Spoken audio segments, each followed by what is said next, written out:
You ever think about who the hottest Pokemon is?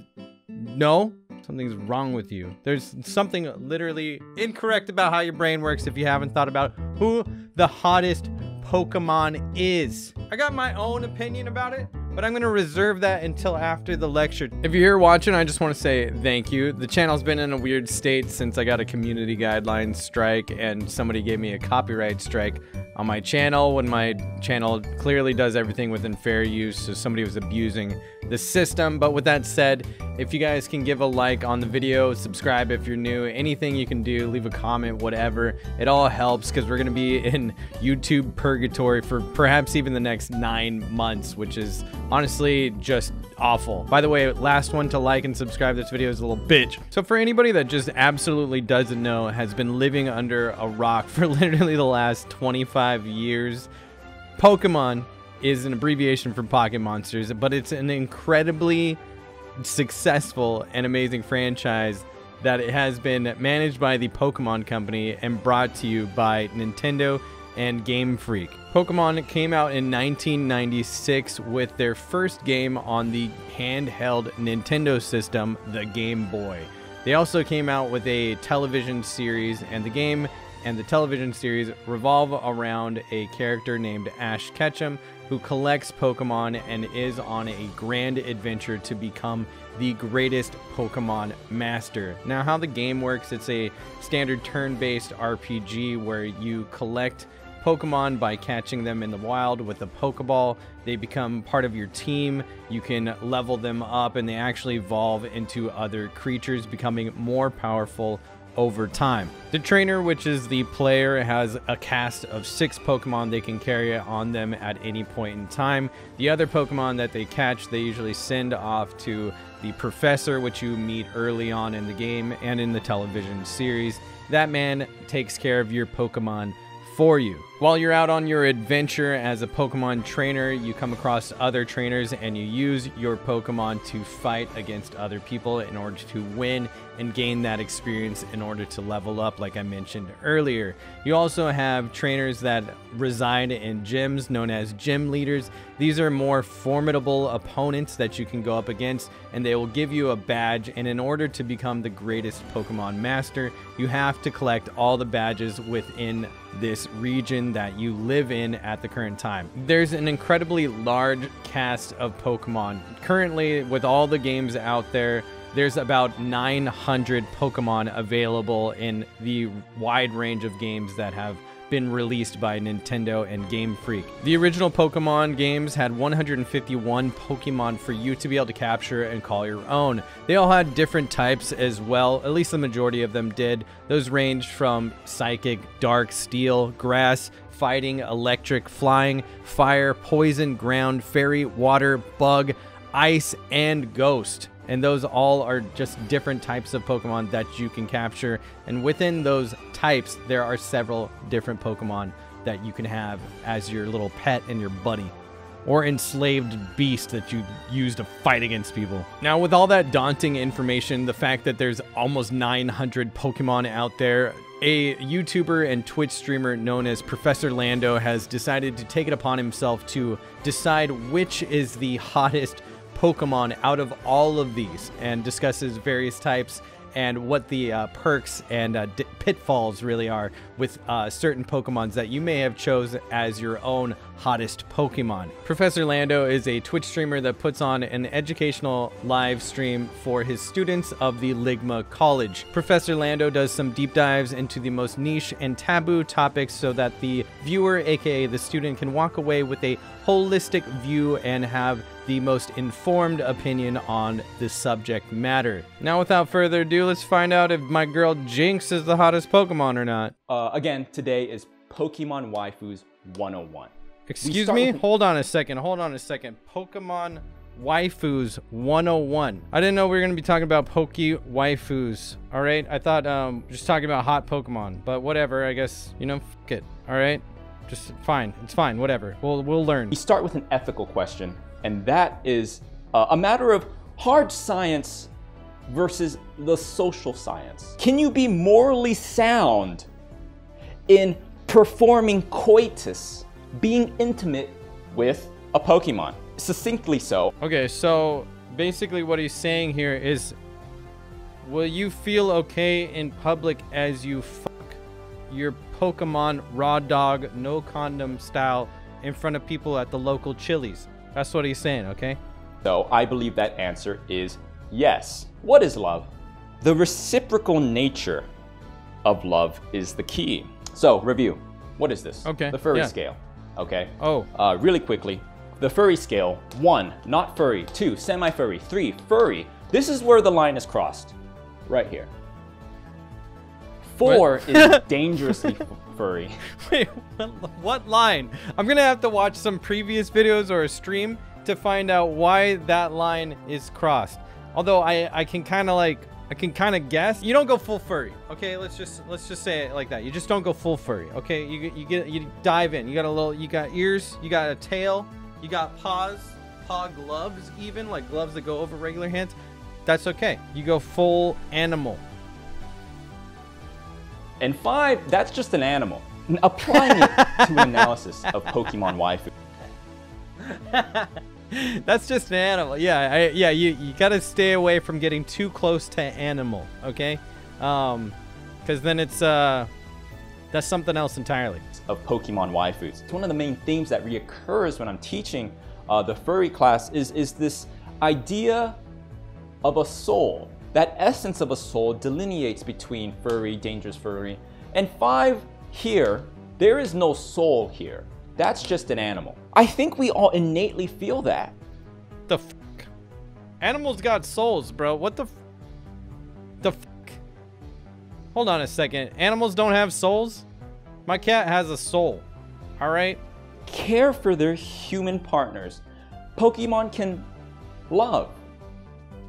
And if Pokemon can love, they can fuck. Perhaps a Pokemon's love even... They sure can. I just want to find out which Pokemon is the hottest. Like, I call these the oral types. Oh shit. These are the oral types. You dude. All right. You put my kid Lickitung on a low tier. Victory Bell, low tier. These are some grab and go Pokemon. All right. These are some rough loving Pokemon. All right. Some no talking. You just go at it Pokemon. Okay. These are some one-night stand Pokemon. These are some friends with benefits Pokemon. You don't put these on a low tier. What are you trying to get married to your Pokemon? Here we have a Weeping Bell, and here we have a Lickitung. Again, I say low tier, low hanging fruit. My bad. Victory Bell, I think, has teeth. So yeah, Weeping Bell is probably the better choice. All right, never mind. In terms of Poke Waifu material, these are commonly picked purely for their physical ability. For their ability to perform that Hobby Lobby Sloppy Toppy, the Weeping Bell.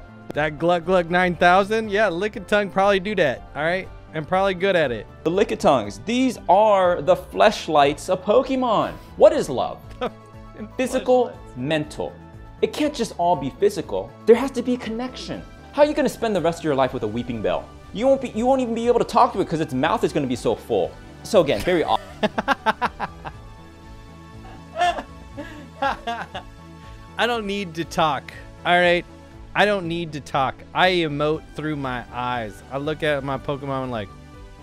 We're gonna go into a little more abstract area now. What do we have here? Mewtwo, Flygon. These are the plump types. Oh, it's the thickness here that really makes you... They got them big-ass thunder thighs, bro. They'd squeeze your dick off. They could probably just go like... Huh, and just rip it off, actually, with them thunderous thighs of theirs. Like, I saw this picture that somebody compared Mewtwo to Kim Kardashian. They look awfully similar to each other. The thighs are the first thing that draws your attention. But might I bring your attention, class, to what I call the pokey taint. This plump, tainty area usually extends into the tail. And there's just something about it. That does something for me. It's not just the thighs. What the fuck? The taint? The gooch? Even? I'd hit it. Specific examples of common discussions that come up when you're discussing which Pokemon is the most attractive. Ditto. Now, I don't think we can have a discussion about which Pokemon is the most attractive. Dude. Which Pokemon is the most breedable. Ditto can be whatever you want. All right, whatever you want. Okay? Is there an episode where Ditto actually becomes like a human? I mean, like, Ditto's got that stupid face. All right, that dumb face. But it can be whatever you want. It's like a girl that's like a butter face, or a guy, whatever your choice is. I don't care. Body banging, but the face kind of not so great. Kind of like what I am. I'd put myself in the butterface DILF category. All right, but damn, Ditto. I got off topic. I blanked out on just thinking about sex. Ditto's hot. Whatever. In theory, on paper, it sounds like the ultimate waifu, the ultimate Poke waifu. Why? If you're unable, or if you're unfamiliar with a Ditto has the ability to transform its physical form into practically anything. You know, one day you're feeling some Lopunny, Ditto can do that. Next day you want to be with a Gardevoir, Ditto can do that. The next day, you're not even feeling Pokemon, you want Marissa Tomei, actress who plays Aunt May in Tom Holland's Spider-Man, Ditto can also do that, and much more. And this is where the trap lies. Hell yeah. It almost seems too good to be true. And it is. I talked about love and sentience earlier. When we look at the Ditto, what do we see? What do we see right here? Cold, dead eyes. We see the emotional range of a dead fish. There's hardly a soul there. A glorified fleshlight. Love. I mean, pretty much. Okay, I agree. But some partners out there, they just starfish it, bro. They just starfish it, and you got to do all the work. It's not fair, honestly. And so, I mean, if you can be with a starfish, you can be with a Ditto. If you ask me. Is this how you spell it? What the fuck, Mimikyu? Yes, this is Mimikyu. This is a very often glossed over Poke waifu, in my opinion. We talked about how Ditto and Lopunny are actually not as good as you think. I'm about to tell you why Mimikyu is a very underrated Poke waifu. There's nothing hotter than a girl with low self-esteem. Mimikyu is gonna work extra hard for your love. She's gonna work it because she's always worried about your ex. Pikachu. We have Gardevoir. This is gonna be an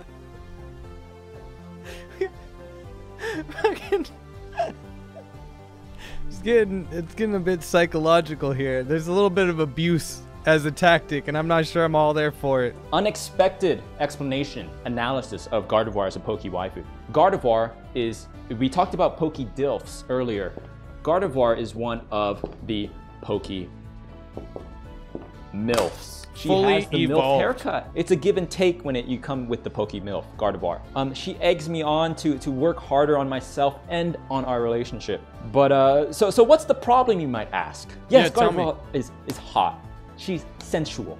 Yeah. She's got a MILF haircut. In got a fact, she's ton kind of of Rule MILFy 34. vibe about Yeah. her. Pokemon are Pokemon, and Gardevoir is a psychic Pokemon. Gardevoir can read your mind. Oh, you fuck think it's that. bad that your girl reads through your texts? What if she's going through your mind? Oh, what if shit. she's reading your subconscious thoughts? That's just a recipe for disaster. And again, we're talking about why. Yeah, you're like, oh man, those jeans look okay on her, and then she's like, what the f you thinking? Oh, I don't need to be having an intimate night of lovemaking with my Gardevoir, and she sees that I'm thinking about that sweet Lopunny low pussy. There's always a catch to the good ones. So close. So you don't want close jealousy to in the Gardevoir. bedroom. Yeah. But alas, Unfortunate. it's not quite there, and I need you guys to be aware of that. I didn't get an answer. Okay, so Charizard would be a plump one. Jinx wasn't even on this list. So Jinx is probably the hottest Pokemon. I didn't even get to argue with the guy about what the hottest Pokemon was, because even Gardevoir didn't achieve top tier because of the psychic abilities. So I bet Jinx is probably the all around one of the hottest Pokemon out there that you could ever hook up with if you're thinking about hooking up with Pokemon. And if you are, maybe I was wrong about the beginning thing I said. Maybe if you think about hooking up with Pokemon, there's something wrong with you. I'll see y'all next time. Everybody take care. Later.